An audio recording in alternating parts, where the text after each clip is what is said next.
through will be on in a Okay, hi. It's Neil Davidson here from MyWebPresenters, and I'm delighted to welcome Larry Kless. So Larry is president and founder of OnlineVideoPublishing.com, which is a new media resource firm for sharing strategies and best practices for online publishers. Larry is a 20-plus year veteran of the enterprise video space and has produced award-winning corporate and educational videos. Larry is a contributor on ReelSEO, Online Video Net, Vator TV, and other blogs focusing on streaming media, online video, startups, gadgets, social media, advertising, and marketing webcasts and collaboration. Larry is a frequent speaker and moderator at industry events and webinars, and was co-chair of the 2009 and 2010 Online Video Platform Summit. Larry was named a 2009 Streaming Media All-Star by StreamingMedia.com, an annual team of the most innovative, influential, and important players in the online video arena. Wow, what a CV, Larry! I know. Well, it's thank you, Neil. It's a pleasure to be here. And I was going to say, I also now a contributor on Streaming Media Magazine. I have a brand new article that was just published this month and went online just 2 days ago about best practices for live events. So a little more for you. In terms of congratulations. We're very fortunate to have you. So the main topic today is the core of a successful corporate video. So you've been involved in a lot of corporate videos, and do you think there's anything that they share in common to be successful? Yeah, well, what they share in common to be successful for corporate videos is really getting to the message of who's the audience, and really that drives the overall goal of what you're trying to say with your video, whether it's an actual video production, a video recording that people will watch on demand, or a live event. But it really comes down to bringing your goals. It's the simplest thing. What's your message? Who's your audience? And how are you going to present that message? What's the best approach? Great. How do you think a business should go about fitting a video production into their marketing strategy? I really think that look at your core business and who are your core customers and what's the best way to reach them. For instance, if you're a small business and you have a small budget and you have access to your own tools, and we all know that you can shoot videos or product placement with one of these devices, or say an iPad or a Droid or any number of mobile devices. You could shoot a quick video without any bells and whistles like lower thirds. Those help for identification, but if you could just record a quick video, the tools have become so inexpensive over the years in terms of access. So really look at what your business model is and who your audience is and how to get your message out. Again, if it's a product video, show them how to use the product or how to get the product, or really what you want to convey. Okay, and then once you've made it, have you? What's the best? Is there a sort of sequence one can follow to market it? Well, social media now has become so important with business video. However, the bigger the business, the more difficult social media integration can become. Any large business knows that you have to get through compliance to utilize social media. And what you might think a simple tweet out to your customers could go against what compliance and the legal department has. So you really have to work with that. Most companies do a simple fix is just let's have a corporate website that's on our own website, but then let's also have a YouTube presence as well, because YouTube being the second largest search engine, you'll be able to create conversation there. And that's really what it comes down to, is if you're a business with using video, and I would say use video if you're a business. It's a no-brainer for us who are in the online video industry, but for any business, use video. And it comes down to, what are you trying to do? Take the conversion and turn it into a conversation. That's really what it's about. Sure. And can you think of any businesses who you think are really leading the way in terms of video? in terms Well, of? yeah, I was thinking about that in terms of what are the businesses, and I kept coming back to one of the big leaders is Zappos, who have really built up their video production from a product perspective. Zappos.com, they sell shoes.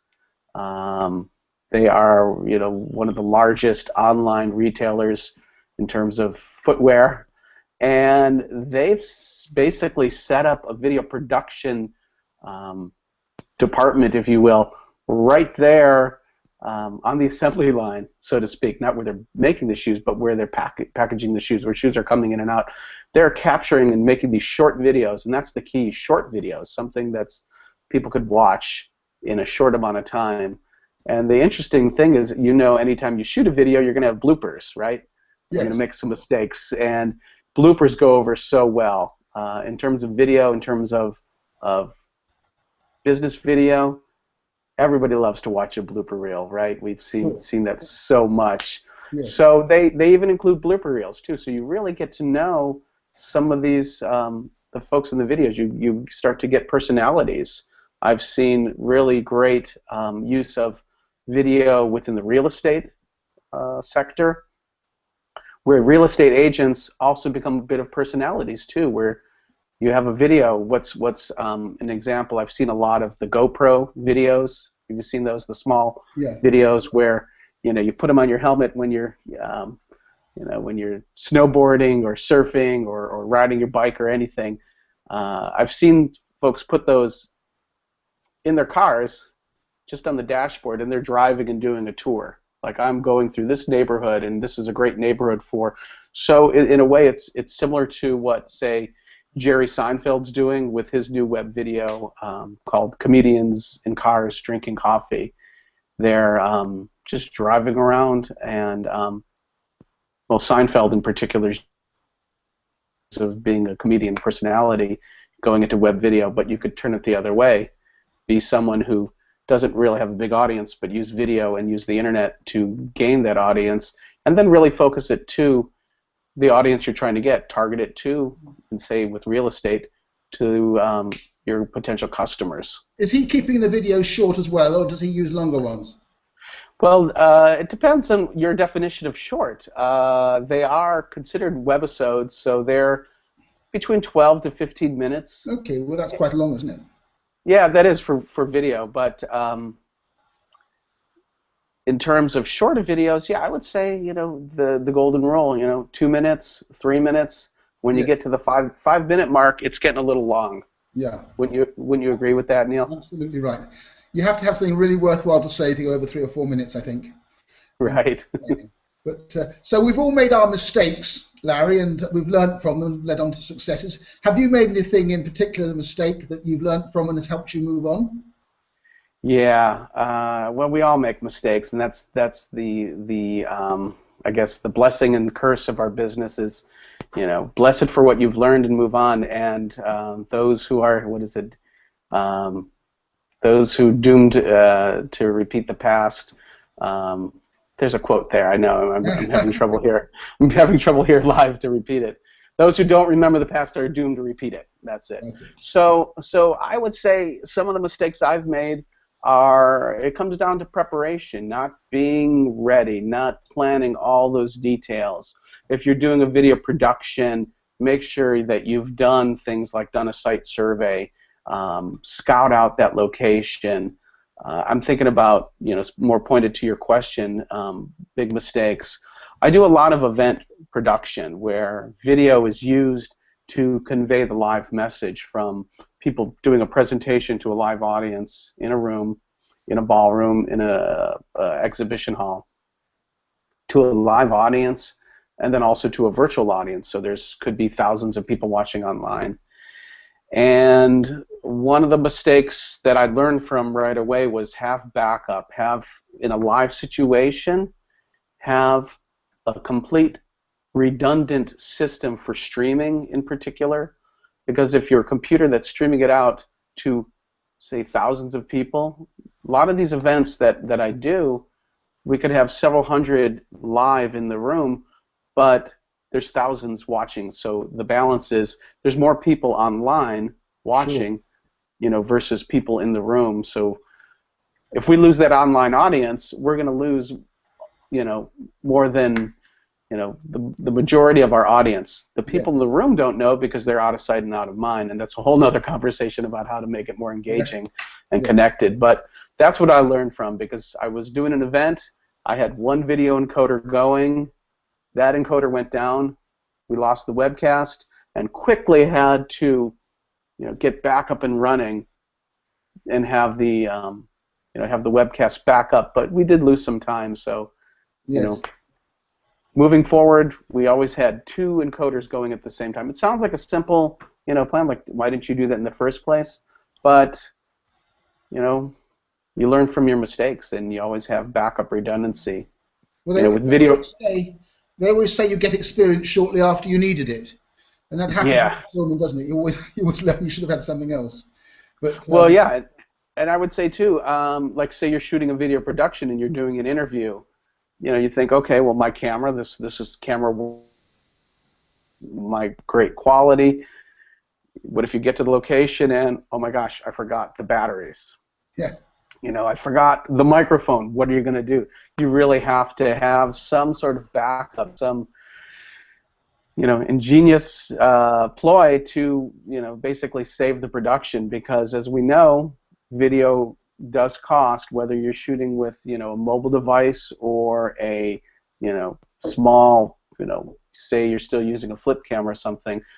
You could use one of those in a pinch, but ultimately be prepared, have some backup, and have enough team to support you too. Don't try to do it all yourself. Sure.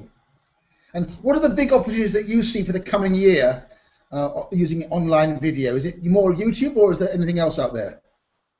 Well, there's a lot of really interesting things going on. I'm seeing more and more development of live. More clients of mine are looking at, we want to do a live event, and we also want to have a high quality. So what I'm seeing more is this year is pushing the quality perspective.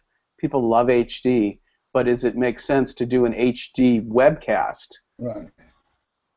Well, Neil, you and I both know that you don't need HD to get your message across, especially if it's a live webcast. We're not using HD right now with this Google Hangout, but on the side we could be doing an HD recording and make that available as on demand. So I'm seeing more of that, where let's get quality, say, threshold that we'll use for live.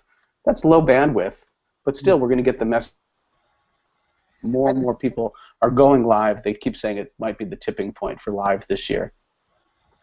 And what do you think about Vine videos? Do you think they'll take off? Do you think much will happen with that?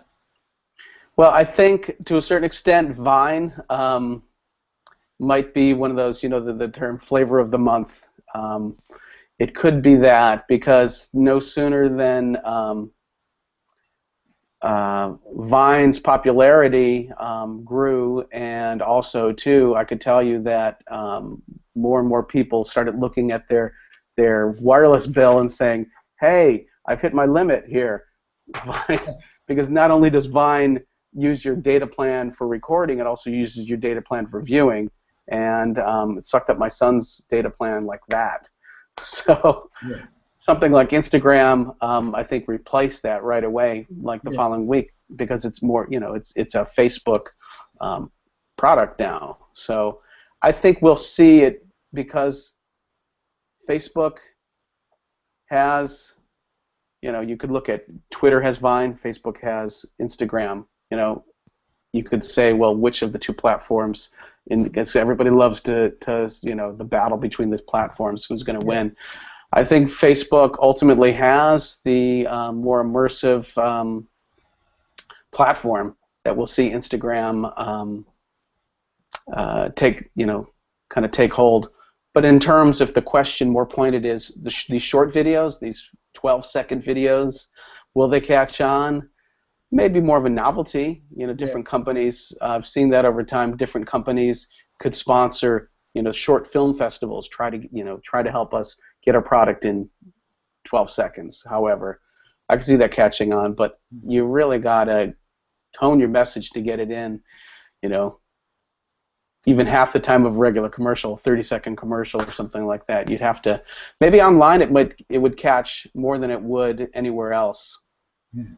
Oh, and like a lot of our interviewees who lead the way in video, you're a real enthusiast, Larry. It really comes across. You love it. Thank you. You love what Oh, you do. I do. Yeah, I've been involved in video since, I mean, dating myself since I was a filmmaker to start with. So I used, you know, movie cameras and literally had a camera that you crank up, the Bolex. So I've loved film and video from way back, and it's been really interesting and fun to see the industry grow, and from something that really was, you know, everybody always says the little postage size stamp video that was all, you know, Yes. pixelated and slow moving. But I love video. I love working in video. Love helping folks with video. It's a pleasure to join you here on this conversation, and I love conversation too. If you haven't noticed, I'm trying to edit myself a little bit so I don't go too long. Don't edit yourself. It's been fantastic. Thank you so much for joining us today, Larry. It's been a real learning process, and thank you so much for taking part. Thank you, Neil. It's been a real pleasure. Honestly, I'm so glad we're able to have this conversation, and I would love to join you again if we could get more people involved. Carry on the conversation. So thank you for the opportunity.